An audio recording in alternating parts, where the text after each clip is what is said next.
Bonjour, bienvenue dans la série sur les échecs. Alors,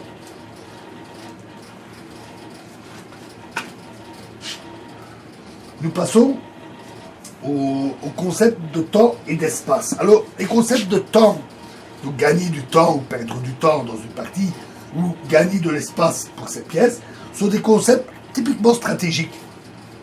Mais ils n'en sont pas moins liés à de nombreux motifs tactiques, et c'est ce que nous allons étudier ici. On va commencer d'abord par tout ce qui est perte et gain de temps. Alors une règle élémentaire de la tactique aux échecs veut que les pertes de temps dues à des coups sans objet soient évitées. Les débutants, souvent, ne savent pas trop quelle pièce déplacer et s'amusent parfois à faire des allers-retours avec une pièce en attendant un peu de voir les choses. Mais ça, c'est une très grosse erreur. Le droit de jouer doit toujours être employé à l'amélioration de sa propre position, à l'accroissement de l'efficacité des pièces, à la mise en danger de la position adverse ou à la parade de menaces ennemies, à la protection de points faibles, etc., etc. Des pertes de temps dues à des coups sans objet de l'ouverture peuvent avoir des conséquences particulièrement graves avant la fin même du développement des pièces. Les débutants apprennent très vite à ne pas perdre de temps dans les ouvertures. Par exemple, dans l'italienne, le coup H6 est totalement inutile parce que les blancs, en tout cas ici, n'auraient aucune raison de jouer cavalier G5. Pourquoi avancer ce pion? Mais, donc on va ici, voilà, et il n'empêche qu'on rencontre régulièrement des coups qui ne sont pas très bons, des coups inutiles, des pertes de temps, et ce même dans des parties de grands maîtres. Voici un exemple, une partie de Capablanca contre Marshall lors d'un match en 1909. Le trait est au noir, c'est une partie espagnole, et les noirs jouèrent A6. Mais, ici, après l'avancée de D6, ce coup n'était plus bon. La suite fut alors fou prend C6, B prend C6, et D4, évidemment, les blancs en profitent immédiatement.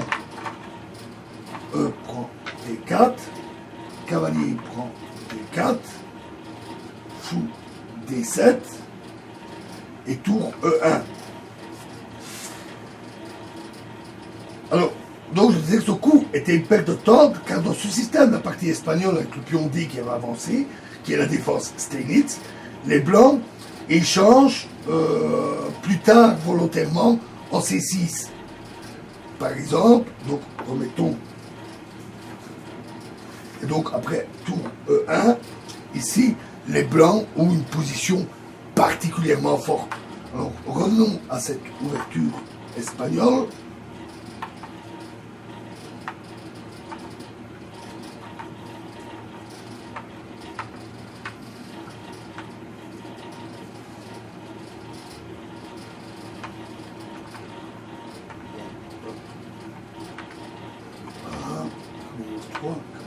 F6, fou D6, fou c'est B5, D6, roc.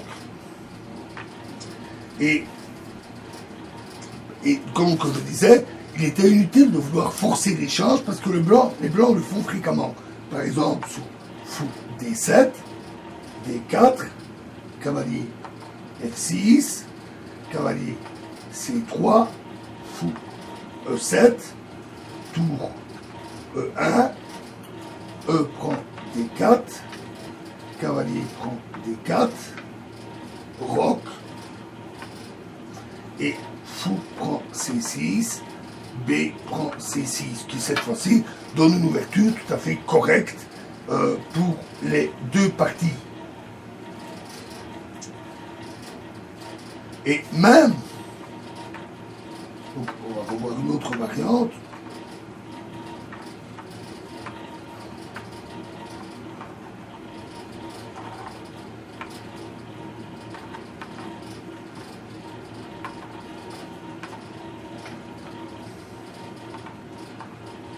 main dans l'espagnol après avoir retiré leur fou en A4, il n'est pas rare que les blancs échangent quand même en C6. Donc ici, A6, qui est le système classique. Donc là, sans l'avance du pion D6, et cette fois-ci, ce coup est tout à fait correct. Fou A4, cavalier F6, roc, D6, et fou prend C6, se joue très bien. B prend C6, et D4, avec un jeu tout à fait correct de part et d'autre. Donc par conséquent, dans la partie de Campablanca contre Marshall, le coup A6, là, perdait un tempo très important.